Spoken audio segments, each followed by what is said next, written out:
എല്ലാവർക്കും സുജിസ് വേൾഡിലേക്ക് സ്വാഗതം. ഓണം എത്താറായി. ഓണപ്പൂക്കൾ വിരിഞ്ഞു. ഓണത്തുമ്പുകളും പൂമ്പാറ്റകളും എത്തി. എത്ര വിരോധാഭാസമാണല്ലേ. കനത്ത മഴയ്ക്ക് മീതെ തലയെടുപ്പോടെ വിരിഞ്ഞു നിൽക്കുന്ന പൂക്കൾ. അവ നമുക്ക് പ്രതീക്ഷകളുടെ, നല്ല ജീവിതത്തിൻ്റെ സന്ദേശമല്ലേ പകരുന്നത്. ഓരോ പൂവിലും മാറി മാറി പൂന്തേനുണ്ട് പരാഗണം നടത്തി നാളെയിലേക്ക് ജീവിതങ്ങളെ കൂടി പകർത്തി വയ്ക്കുന്ന പൂമ്പാറ്റകൾ.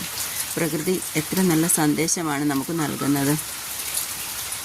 അപ്പോൾ എല്ലാവർക്കും ഓണക്കാലത്തേക്ക് സന്തോഷമുള്ള ഓണപ്പൂക്കളെയും ഓണക്കാഴ്ചകളെയും ആശംസിക്കുന്നു. സ്നേഹത്തോടെ സുചിത്ര. ചാനൽ ലൈക്ക് ചെയ്യുകയും കമൻറ്റ് ചെയ്യുകയും സപ്പോർട്ട് ചെയ്യുകയും വേണമെന്ന് പറയട്ടെ.